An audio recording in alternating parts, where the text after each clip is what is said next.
Gentlemen, welcome to the Andy Show. We are here. I have been. It's been a long time since you've heard from us, and with good reason. Joe quit the show. I had to coax him into coming back. Just ghosted me. Sent me a really scathing text message, and then I never heard from him again. So it was rough, but I eventually got him back, and now he's here with us. It wasn't easy. It never is when Joe quits the show. For those of you who don't know, Joe has quit the show like every other week for the last 7 years. I'm done. Yeah. The smallest, most minor of infractions will make him quit. Little things. If I click end on the Zoom before he says bye, he'll quit. Which, by the way, I never know exactly how to handle that because I do interviews all the time on Zoom. Right. And a lot of times I do radio interviews that are going to go live. Or some semblance of live. And when you're done with a radio interview, one of the most important things is you have to try to be like, they have like the radio people have their version of on in terms of like the radio personality or like the behind the scenes, like, hey, thanks for doing this. And we start the interview. And then they're like, hey, it's fucking whackity poppity. Yeah, and Wolfman Jack there. Yeah, I'm always talking to Wolfman Jack. Always talking to Wolfman Jack. Then as soon as he's done, anyway. then he goes, hello, how are you? Yes. So I'm talking to Wolfman Jack. And but then when the interview is over, I never know if I'm supposed to wait for the Wolfman Jack personality to turn off and for us to say goodbye, or if it's better served with us just saying bye while in Wolfman Jack mode. So I'll do both on occasion. I will say, okay, that was awesome. Thank you so much. And then I'll wait. And then they just hang up on me.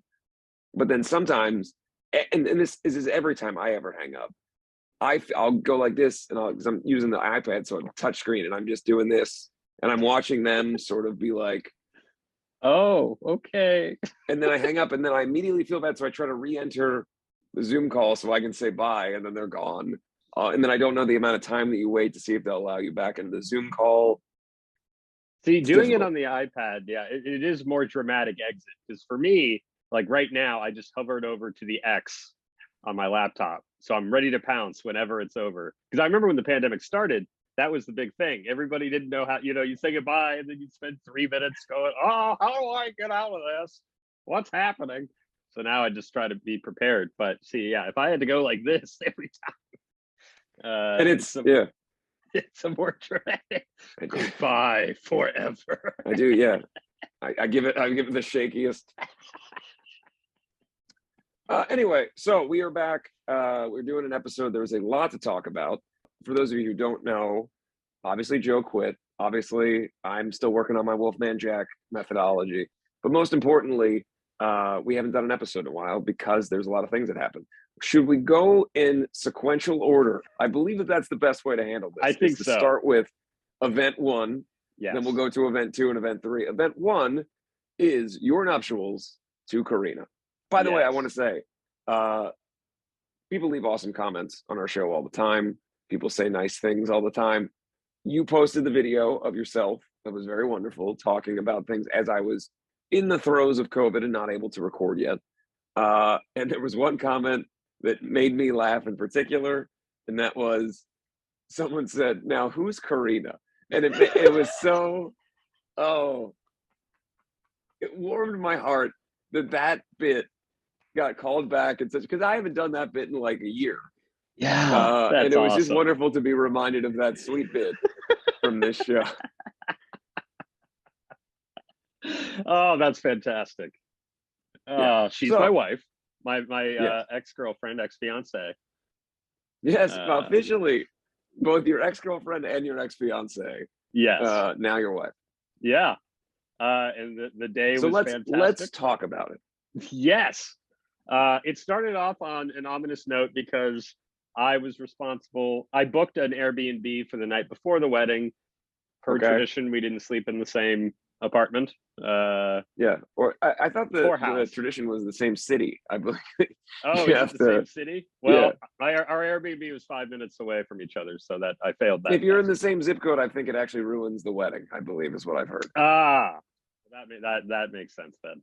But what I did is because then I was like, oh well, we can take like the groomsmen photos in the morning at the Airbnb. Amongst all of the chaos going on, I saw that they had like a little outdoor porch area. I was like, okay, Sure. natural lighting, that'll look nice. Didn't think that this is a 1 bedroom, tiny Airbnb to have 11 Sure. men getting dressed. So it was Yeah. literally a closet. Uh, Hell yeah.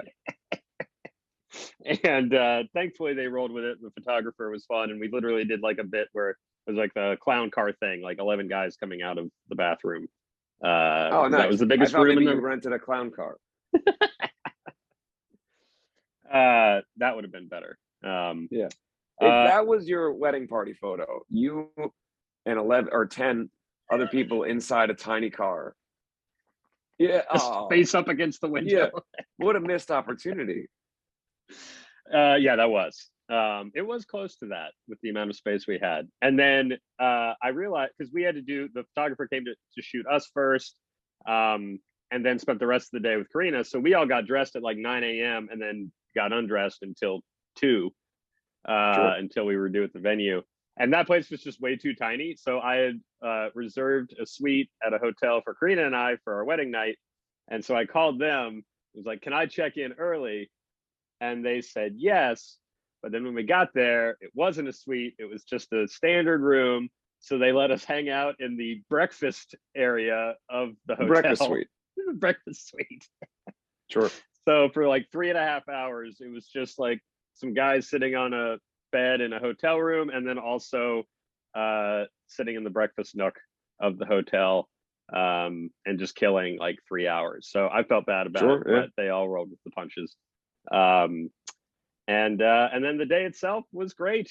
I was a little worried, but when you hire competent people, they do the job well. And the only thing that made me laugh was just the heightened importance of things that otherwise aren't important. Where it's like Karina Sure. and I decided not to do the first look photo shoot where I see her in her dress before the ceremony. We wanted. I don't even know what that is. Yeah, I guess they just document like we see each other before the ceremony, and I go, oh, you know. Oh, see, maybe because we did like we freestyled our whole wedding. You know what I mean? Like we, Juliet and her mom were basically the wedding planners. So no, we weren't. Anything that we didn't already know about was not brought to us in terms of like wedding decorum. Sure. Yes. I'm sure you've learned many phrases and things that you did not previously know about. Oh yes. And they've all escaped my mind. It's instantly, it was just like, great, I never need to know this again. But yeah, there was the verbiage I was using made me laugh. But anyway, so yeah, we weren't supposed to see each other before the ceremony. And so people are like, you can't go in there, she's over there, you know, and it was just chaos. Yeah. I had to just stand in one little area. You kept trying to drive your clown car into the room where they were getting changed.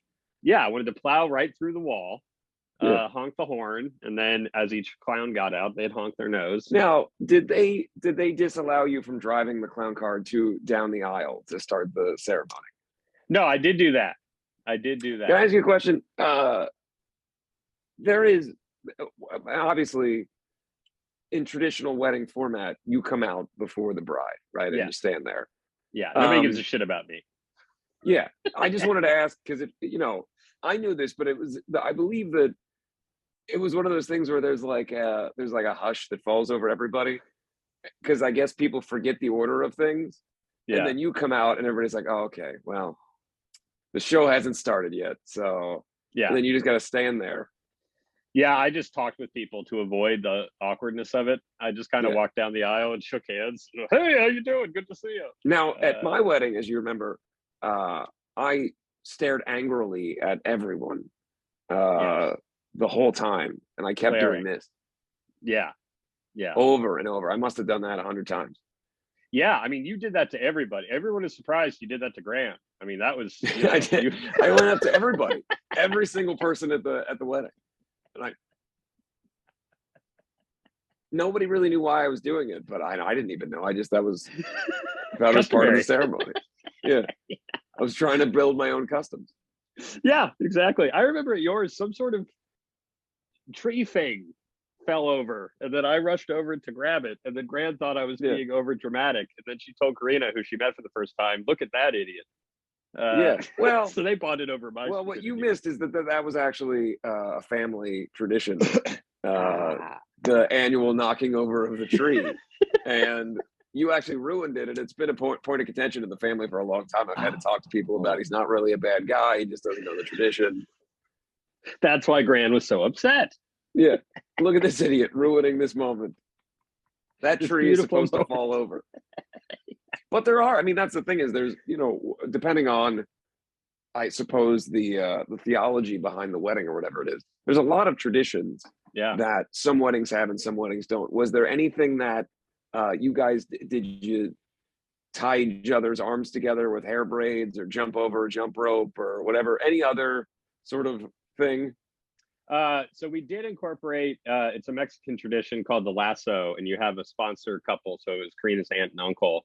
And I thought it would mean that they were, literally like winding up and lassoing you as if I were, a bull.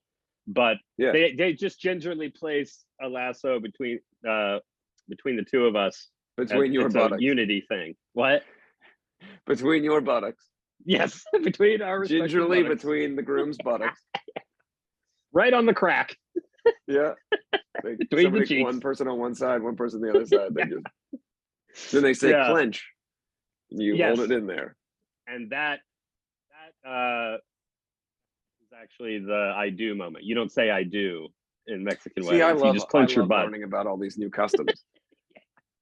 Yeah, so we did that, and the vows played really well. I surprised myself because first of all, I bought a scroll. So she did her scrolls or her vows first, and then I did a scroll, and it was comedically long, so it rolled all the way down the aisle. CVS receipt style. Yes, exactly. Yep.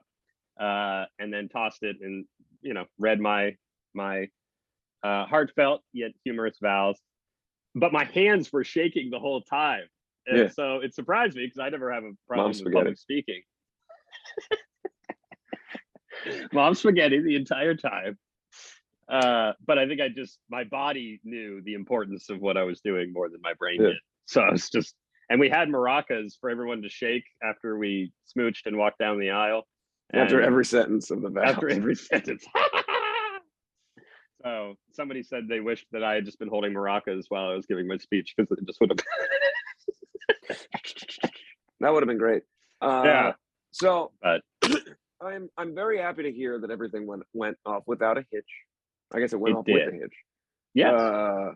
You got hitch was there. My experience with your wedding was I had timed out my day based upon when the ceremony started. I was on the East Coast time.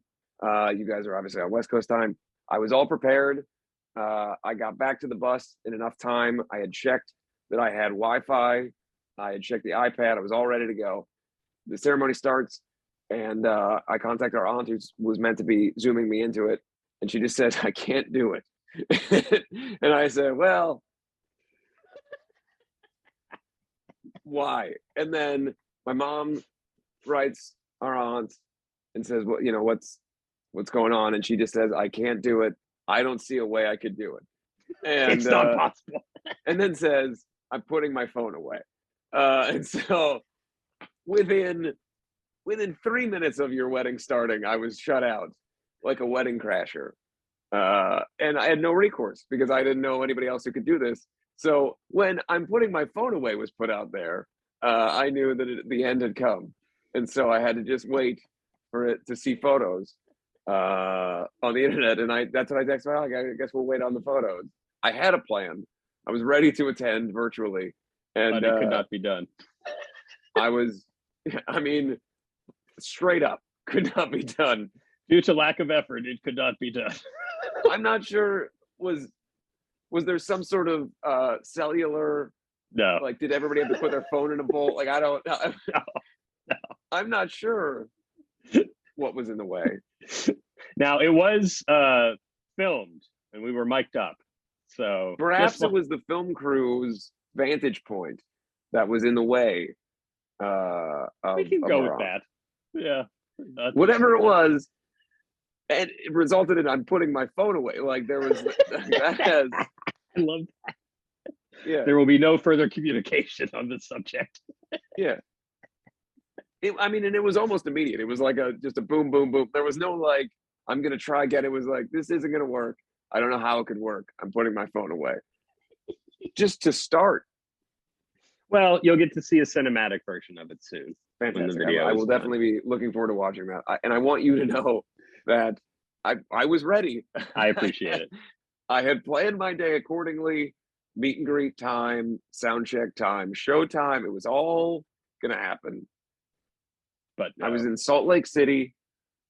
Part of the problem was it was actually a great deal of effort for me on that day. We played a venue called the Great Salt Air, which is a former, now this is bizarre, it is a former resort in the Salt Lake when it was a lake that is now a building in the middle of nothing because the Salt Lake is dried up.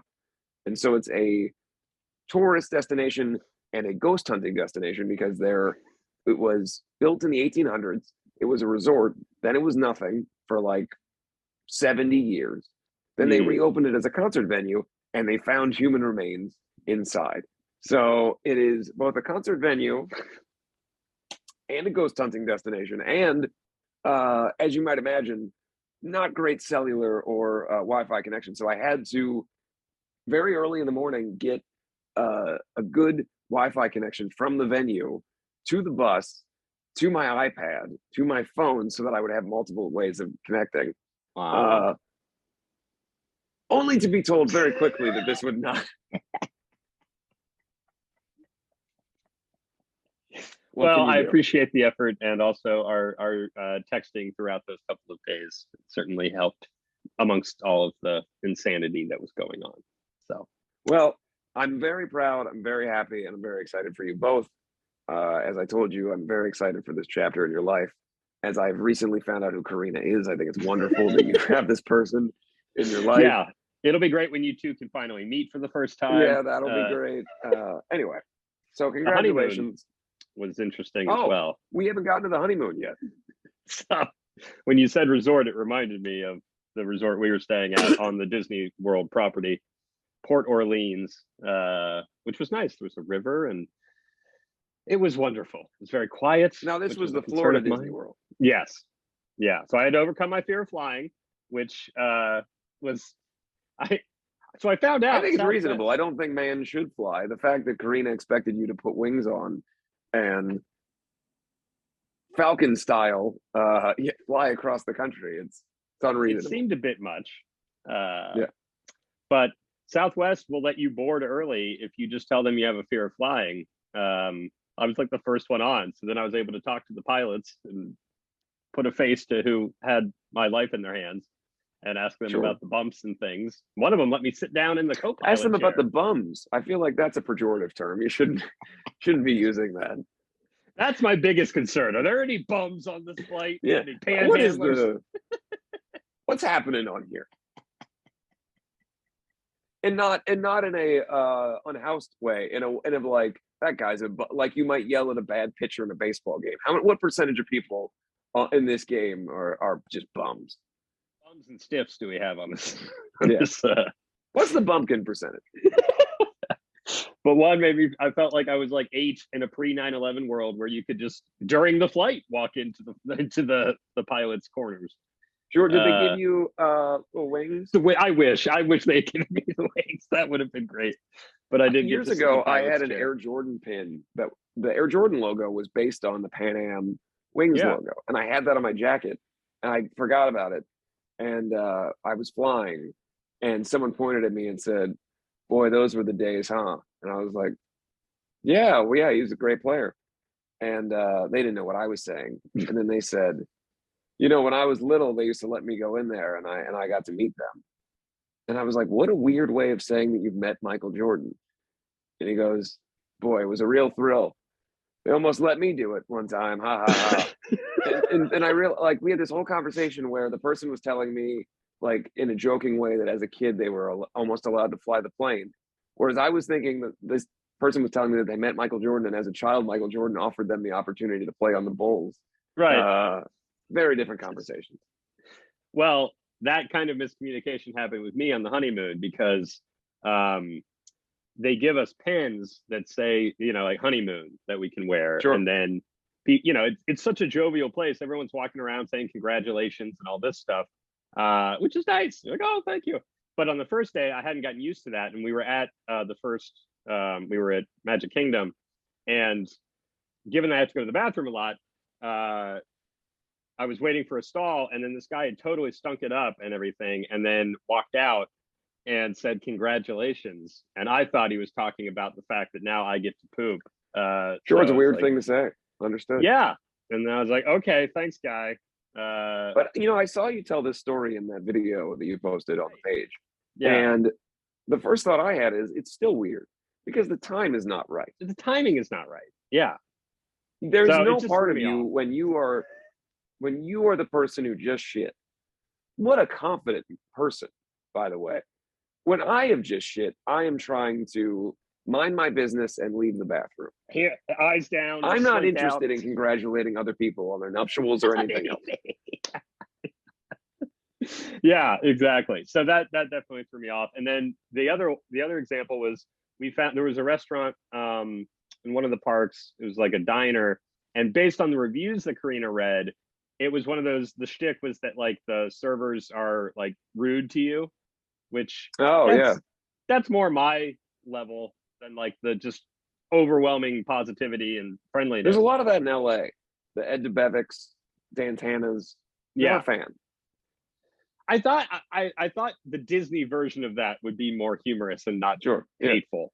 So the reviews were like, oh, the server's an asshole or whatever, and I was like, okay, great. So we go, and the server walks up to us and saw the pins, like, oh, you just got married, huh? And I said, yeah, that's right, dickhead. What do you think about that? And he looked so offended and saddened. Boy, you really took a chance. I was so excited to have the report, the back and forth. No, I mean, perhaps you should have gauged it a little bit more before you came in that hot. And so he didn't acknowledge it. And so then we ordered our food. And when he came, and I thought, maybe this is just like a deeper level of this game where he's trying to make me feel bad. Yeah. I was like, all right, I'm going to try one more time. Okay, so you perceived his being a normal, nice person as a mind game. Yeah. I was like, oh, well, maybe that's how they're assholes to us. So then did you go even more broad with your rudeness? Yeah. So the food came, and then I was just like, did you make this yourself? It's terrible. He did not like that at all. And it turns out... Please tell me that this is actually not a part of this restaurant. What? Like that you have come to find subsequently that is not true of this restaurant, and then it's just a normal place. It's not. It's a normal place. Because amongst everything that we were doing, like it's not like Karina spent 20 minutes reading all the reviews. She just read a couple, and that was it turns out there were just some asshole servers that worked at the restaurant who provided bad service. It was not the shtick of the establishment. Everyone was super. It was the nicest place we'd been the entire week. Yeah. And then I felt terrible and didn't apologize, but I should have. I think. But on your way out, you flipped the table and said "fuck this" and did a suck it. Yeah, the last moment, I dropped some of my food on the floor accidentally, and I thought, well, chance that went too far. Maybe this will give him a chance to do the classic Disney ribbing that we were anticipating. But he just brought me a new plate and didn't make me feel bad at all. So that was that was a rough one. That's a real shame, Joe. Yeah. And it fits historically in with your experiences in life. Well, and Disney in particular. Oh, sure. That's true.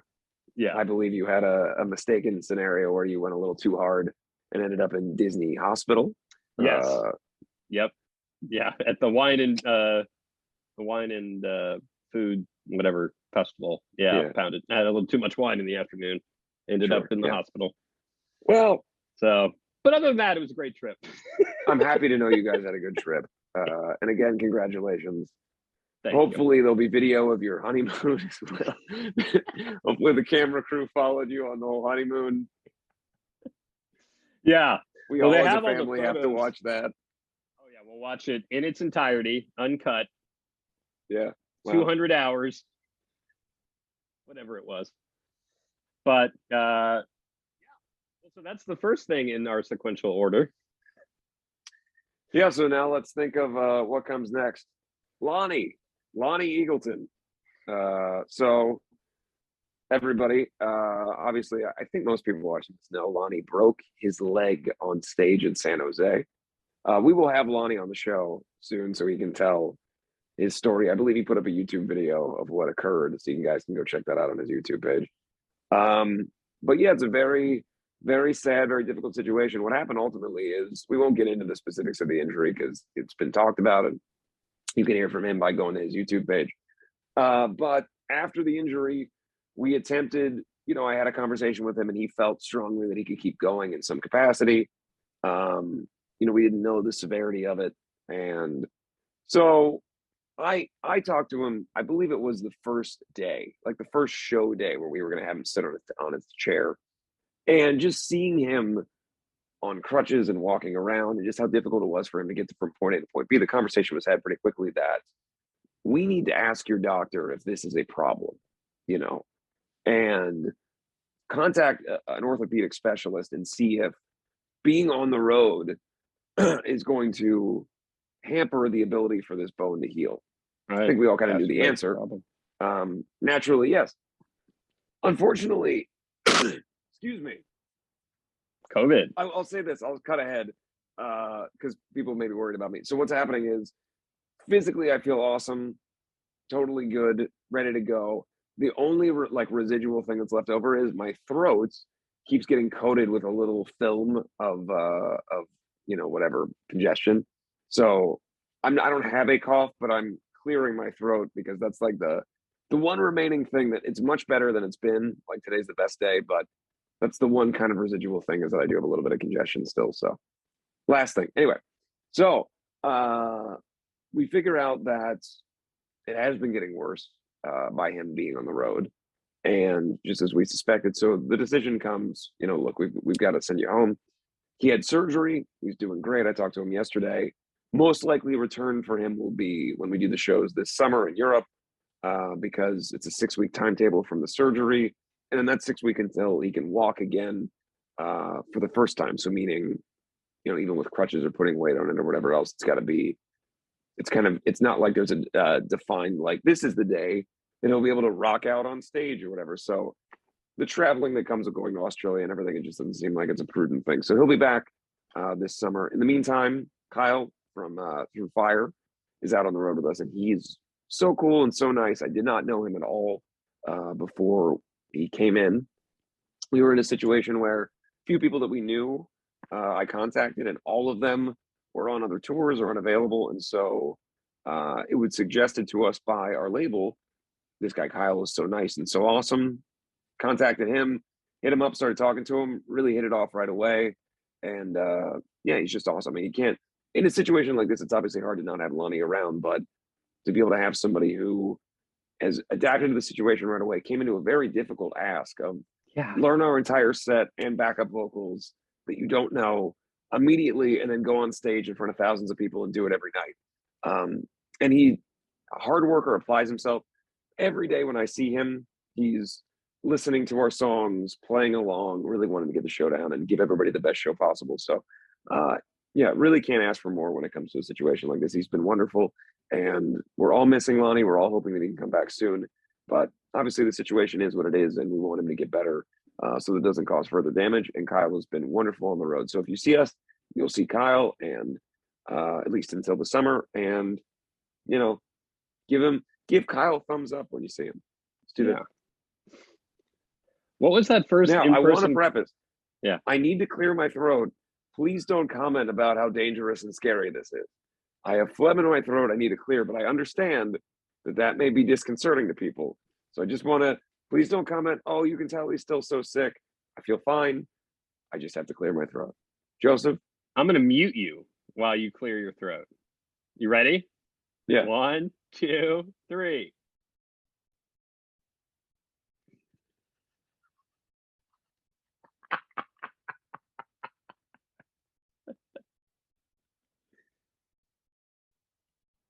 Anyway, so I'm fine, is what I'm trying to say. I wanted to ask, what was that first like in-person conversation with Kyle like? That had to just be like, well, here we are. Well, so he showed up on a show day, and I was off site that day, and then I was doing a radio thing, and I had to come back. So he arrived to a bus where it was the day off, day before, so the band was still at the hotel. Bus had just arrived. He flew in early, so he got to the bus. So he was alone on our bus for like some time, Yeah. and I was like trying to get back so I could talk to him about vocal stuff. Jake and the dudes are trying to get back so they talk about guitar, bass stuff. Very funny situation. I think Cece is the first one who got back to the bus, and Cece walked in and said, you know, it's very funny. There's a guy that we don't know sitting in the front lounge with headphones on, singing harmonies out loud to himself. But, you know, we had to play a show the first day that he landed, you know, literally hours after he landed. So it was one of those situations where we didn't really have time to do anything other than figure, like I had a conversation with him right before we went out and said, look, there is no expectation that you know all the material perfectly. There's no expectation that you're going to go out there and just be absolutely perfect. You have to learn our in-ear monitor system. You have to learn our timing, my timing, all this other stuff. There's just so many elements that take a while. Don't worry about that part of it. Do your best. No one's going to judge you. Go have fun. And we kind of just started there, and everybody in the band really rallied around him. And he was great the first night. He did a great job immediately, and has subsequently gotten better and better every night. And I think he's really comfortable now with the set. So, you know, it's a hard thing because it's also like join the band. You know what I mean? Right. Like this isn't his new gig. This is something he's filling in for somebody else's job and somebody else's passion with Lonnie. And so, you know, it's really impressive to me the level of dedication that he's shown to this and how much he wants to give the fans a great show, knowing that it's a temporary thing. I think it's really admirable and something that means a lot to all of us. Yeah, that's amazing. I mean, that sounds like it couldn't have worked out better given the circumstances. So that's great. Yeah. Good. So yeah, then we get to me getting COVID. So before we get into the details of that, I will preface, as I said, I'm feeling physically great. I was very lucky. Obviously, being vaccinated with both doses, boosted, everything else has helped extremely. I know people, obviously, we know people. Jinx had COVID before the vaccine. People who had it early in the early waves, and it just went on and on and on. I had a very difficult day, 2 days, and then every day subsequently has gotten better and better. As I said, the only remaining thing I have is this nasal drip situation that's making my throat a little raw. My throat doesn't hurt at all. Like I don't have any burning or pain, which by the way, on tour, that's a constant thing for me. I'm screaming and singing for an hour plus every night. So that's not anything new. So it's actually weird because I've had this many days off from singing. My voice and my throat feel much better than normal, but sound significantly worse because I've got this nasal drip. So that's the last remaining thing. As of today, I'll be cleared to go back to the tour. So tomorrow in Indianapolis, when you're watching this, I don't know, but tomorrow in Indianapolis, we will be back on stage. I have to take precautions for 5 days around the tour. And if any of my symptoms come back, then I have to start my 5-day quarantine again. I have been in my childhood bedroom for 5 days, 6 days, whatever it is, without leaving really. I go to the bathroom with a mask on and come back. So I've really gotten to know everything in this room very well. And that includes just some real winners that I'd like to share with you right now. I look forward to So seeing them. I went through the drawers in here, and my parents mostly converted this into a guest room. There's still a lot of my stuff in here, but the drawers in the dresser are packed to capacity with things of mine. Uh, it's still my room very much. I'm looking at an Alkaline Trio poster and everything else, but they made it a more tasteful Sure. version of my childhood Yes. room. I went through the drawers and I found some things that I think are of value. I showed this to you. This is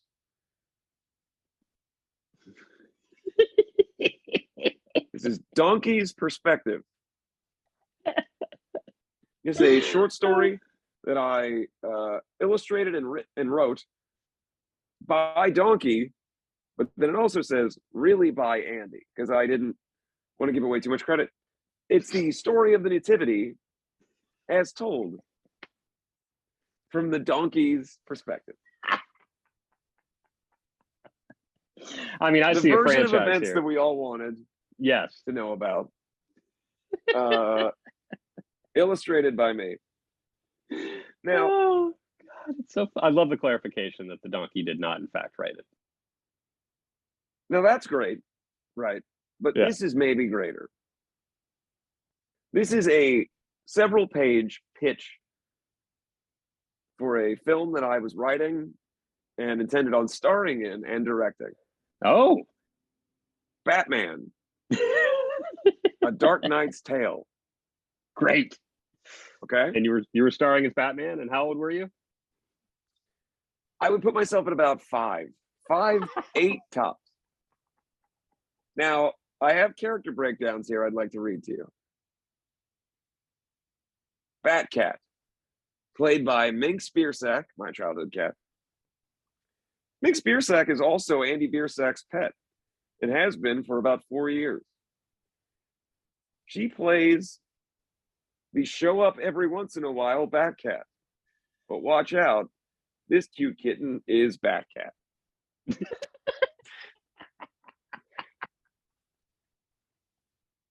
Batcat. Yeah, that looks like a photo of Batcat. Now, I've also written on all these pages, turn page. You can't assume things, even at an early age, you knew that. People need to have Bat direction. Dog, played by Copper Biersack. Copper Biersack plays the lovable, cute, and trusty Bat Dog. Copper B has also been Andy's dog for many years. I can't really figure out at this time, however old I am. Copper was the same year as me, so Right. however old I am at the time is however old she is. Okay, there we go. She is now 7 years old, so I'm 7 doing this. Okay. All right. Okay. She has also been in one other movie called The Grinch. Oh, sure. Yes. Yeah. Big fan of the Grinch. That was Sorry, The Grinch 2. Also a Biersack film.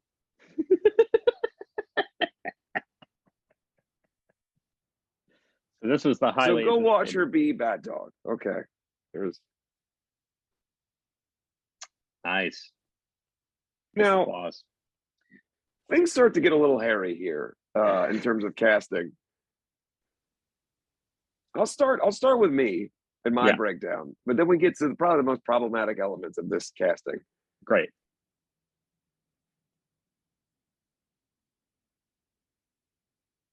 A new style of Batman. A young boy named Andy is the new Bat. He has to struggle with Catwomen. Now, I think I'm writing Catwoman. I prefer multiple women. Also, he has other struggles of being the Bat. With Alfred and his pets and his dog and his cat. But he wins. Always.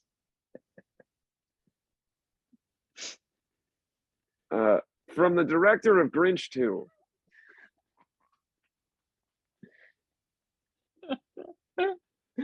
Andy Biersack is Batman. That is a movie I want to see. Now, here's an illustration. What I've left here, I understand that because I'm 7, my face will not fill out the adult size cowl. So Oh as you can yeah, see, you can see my neck in the hole. I'm wearing hockey pads. I've been sure. realistic about what kind of material I would have to work with. Right. Yeah. That's pretty good. Pretty realistic. The bat cycle is a little confusing. I can't really figure out what. Oh, kind of looks like the car y'all had at the time. Now, my dad is cast as Alfred's voice, which it feels You is a disembodied character. is that perhaps you didn't have faith in his acting abilities, so you just I'm wanted him not to be sure. off camera? Maybe I just didn't have a character from the play. I just, yeah. I don't know if he can Now, okay. really.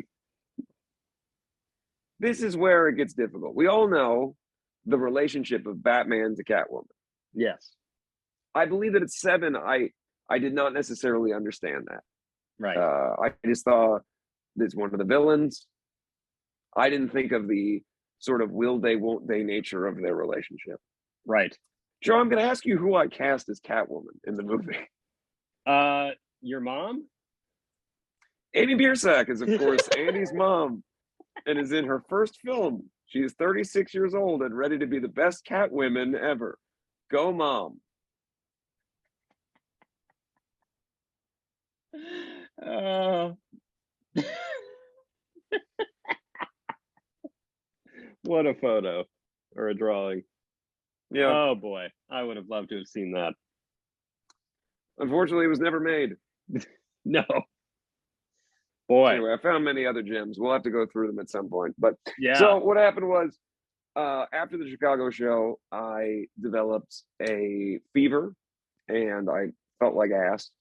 Woke up, felt like something was wrong. Took a COVID test, immediately positive. Took a second COVID test, positive. Took a third COVID test, positive. Pretty clear I was positive. Everybody else was aware of this at the same time, so people started taking their tests, and we had quite a few people who got it, Kyle included. But I was the only one experiencing really overt symptoms, like really like the full gambit. Some people felt a little under the weather, but nobody felt like as bad as me, other than our production assistant Rich, who was basically, you know, of anybody in the whole crew or band, I probably spend the most time with Rich because when I have to go off site or do something, he comes with. So he and I had pretty mirrored symptoms. So we were in Wisconsin, realized I couldn't play the show that night, obviously. And then it was, well, I have to go somewhere where I can recuperate. We're going to need to be somewhere where it's centrally located for the next several shows. The way that the restrictions work on tour, you have, I believe it's 4 or 5 days from the day that you test positive. If you are no longer experiencing that level of symptoms, you don't have a fever, you can be evaluated to return to the tour if you get cleared. So I knew that it would be either the Pittsburgh show, the Indianapolis show, or the Pikeville show. Well, it's a 7-hour drive from where we were in Wisconsin to Cincinnati, but Cincinnati is 4 hours from one, hour and 45 minutes from the other, about 70 minutes, you know, whatever from the next one. So it was kind of centralized. So we figured this would be the best place. Yeah. I could come to my parents' house and stay in my bedroom and wear a mask when I have to leave, and otherwise stay in this bed for days, which is what I've done. And I've gotten better. So, and I've read a lot of great literature, like a rejected research project that I did for school. On what subject? The Gene Simmons research paper. 5th grade. Yep. Rejected, huh? I'm shocked. Based on your school stories. Or the most math that I have ever done in my life with this Batman and Robin drawing. Robin, I have found some vital information that may give us a lead as to where the Joker is hiding. I have found a map that will give us a shortcut to his hideout. Robin, not giving a fuck what Batman just said. Holy mathematics, Batman, I've discovered a mathematical shortcut. Instead of writing 26 times 26 times 26 equals 17,576, I write 26 to the third is 17,766 or whatever the fuck. Yeah. This is called an exponent. That's awesome. Found a way to make math interesting. And I'm sure you were really encouraged. One time. Yeah. Yep. I'm not sure what kind of grade I got on this. Well, Based on everything I went through, most of my shit was getting rejected constantly. yes. I did find one thing that was it was probably around like fourth grade. And the assignment was, what did you do this weekend? And my response was, stayed in my room and listened to the Phantom of the Opera soundtrack with my cape and mask on. Oh. But I wasn't sad about it. I was Oh, like, no. hell yeah, this is what I did. And then That's I, awesome. in retrospect, thinking, I mean, I'm not ashamed of it, but what did these people think of me? That like every other kid was like, had hot dogs, went to the beach, whatever. The beach, by the way, is, I don't mean like the ocean. I mean, come Yeah. to the beach, come to the beach. And then again, famously, I think the next lyric is, you can make it each and every time you come to the beach, which is highly inappropriate and bizarre. Yes. Let's just see if I can find that real quick. Yeah, we need confirmation on the beach jingle. Yeah. Let me just see. The beach, Cincinnati, commercial. No, it's too hard because the new one doesn't have the song. No. Well, longtime viewers, they know the confirmation. Let's see. Well, this We is have discussed it. Surf Cincinnati is a different thing. Is there a competing beach? We promise it will arrive on time. Here we go. Now this is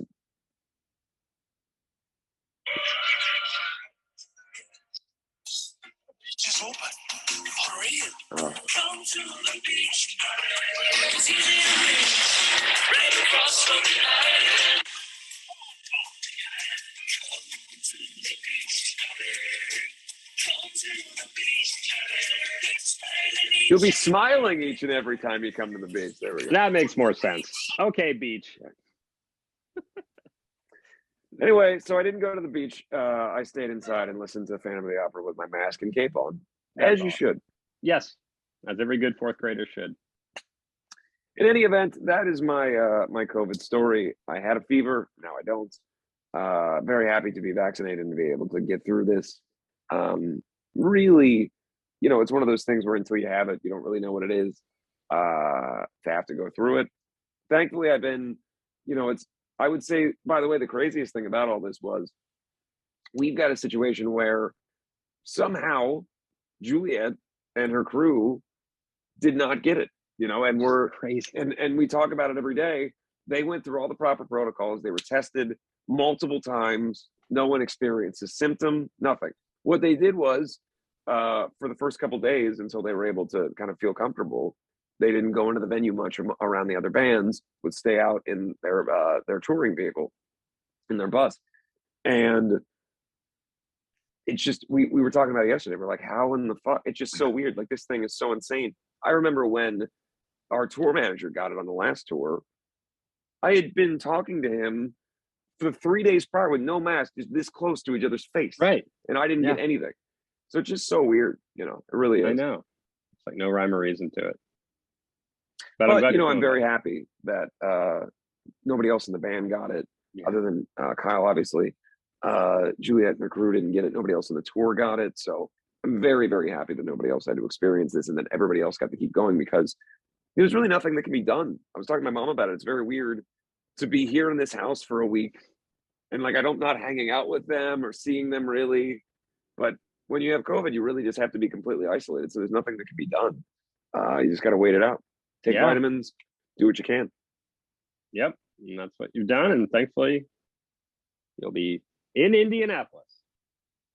In Indianapolis, very excited about that. Very excited to go back on stage. And thank you everybody for your patience on the show. Hopefully we can get back to a more regular schedule now that things are a little bit more normal. This will be more of a normal day off on tour kind of thing, like we tend to do when I'm on tour. And we can do more of these episodes. We got to get Lonnie on the show to talk about, whatever's going on in his life. Who knows? Yeah. Who knows up there what's happening in the Great White North in Canada with a broken leg? Yeah, only one way to find out. Us go to Canada and see him in person. Yeah, we have to go to Canada. You're right. Yeah. Well, hope all the all of you mighty patrons are enjoying the audio version of the podcast. We'll be posting that for this episode as well.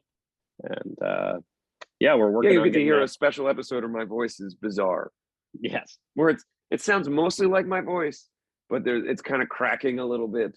little I gravel. cough sometimes. Yeah. Yeah, but otherwise, It almost sounds, sometimes I've noticed, that it sounds like I'm about to cry a little bit because it starts to wiggle a little bit out of my control. But I'll say this, it is already, just since yesterday, my voice is 40 to 50% better. So Good. hoping by tomorrow, even better. And, I did last night, I sang a little bit, did my vocal warm-ups. That's all doable. It's just when I have the nasal drip, the talking is a little rough. that is understandable. Anyway, I'm feeling great. Congratulations to you and Karina, Joe. Everybody watching the show, everybody who loves you is so excited for you. Congratulations to me for knowing you and getting a little bit of shine off of your wedding by knowing you. Yes, yes. And most of all, Congratulations. congratulations to you guys for knowing that Joe exists. And We getting all to know win. about him. Cubs win. Cubs win. Thank you very much, everybody. Cubs win. We'll see you next week. Bye.